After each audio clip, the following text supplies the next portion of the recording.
ലോകകപ്പ് സെമിഫൈനലിൽ സ്പെയിനോട് തോറ്റതിന് പിന്നാലെ മാച്ചിലെ റഫറിങ്ങിനെ രൂക്ഷമായി വിമർശിച്ച് രംഗത്ത് വന്നിരിക്കുകയാണ് ഫ്രഞ്ച് കോച്ച് ദിദിയർ ദെഷാംസ്.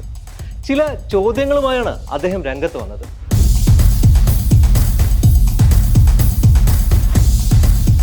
സ്പെയിനോട് തോറ്റതിന് പിന്നാലെ മാധ്യമങ്ങൾക്ക് മുന്നിൽ ചുമ്മാ മുടന്തന്യായം പറയാൻ വന്നിരിക്കുകയല്ല താനെന്നും ഫ്രഞ്ച് കോച്ച് ആദ്യമേ പറയുന്നുണ്ട്.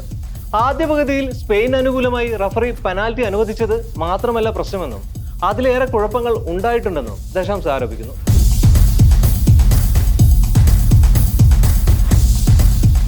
ആദ്യ സെമിഫൈനൽ നിയന്ത്രിച്ചത് എൽ സാൽവഡോറുകാരനായ ഇവാൻ ബാർട്ടനായിരുന്നു. മത്സരത്തിന്റെ 22-ാം മിനിറ്റിൽ യമാലിനെ ബോക്സിൽ ചവിട്ടി വീഴ്ത്തിയതിനാണ് ഫ്രഞ്ച് ഡിഫൻഡർ ലൂക്കാസ് ഡിഗ്നയ്ക്ക് യെല്ലോ കാർഡും ഒപ്പം സ്പെയിൻ അനുകൂലമായി റഫറി പെനാൽറ്റി വിധിച്ചത്. എന്നാൽ സെമിയിൽ ഫ്രാൻസിന് തിരിച്ചടിയായ ആ പെനാൽറ്റി തീർത്തും നിയമവിധേയമായിരുന്നു.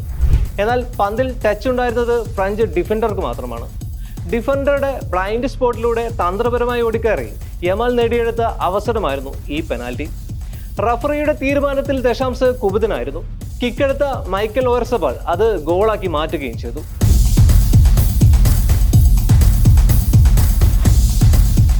ഈ ലോകകപ്പിൽ ആദ്യമായാണ് ഫ്രാൻസ് ഒരു മത്സരത്തിൽ ഒരു ഗോളിന് പിന്നിലായത്.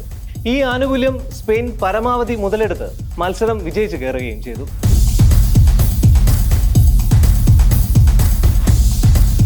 മത്സരത്തിൽ 43-ാം മിനിറ്റിൽ ഫ്രാൻസിന് അനുകൂലമായി ലഭിച്ച ഒരു ഫ്രീ കിക്ക് പിന്നീട് സൈഡ് അസിസ്റ്റന്റ് റഫറി ഇടപെട്ട് റദ്ദാക്കിയിരുന്നു.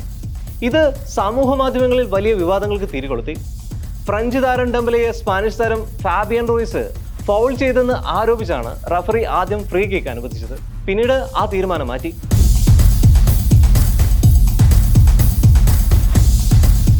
എന്നാൽ TV റീപ്ലേകളിൽ ഈ തീരുമാനം തെറ്റായിരുന്നുവെന്നും സ്പാനിഷ് ബോക്സിന് സമീപം ഫ്രാൻസിന് അർഹിച്ച ഫ്രീ കിക്ക് അവസരം നഷ്ടമായെന്നും ഫുട്ബോൾ നിരീക്ഷകരും സോഷ്യൽ മീഡിയയും ചൂണ്ടിക്കാട്ടുന്നുണ്ട്.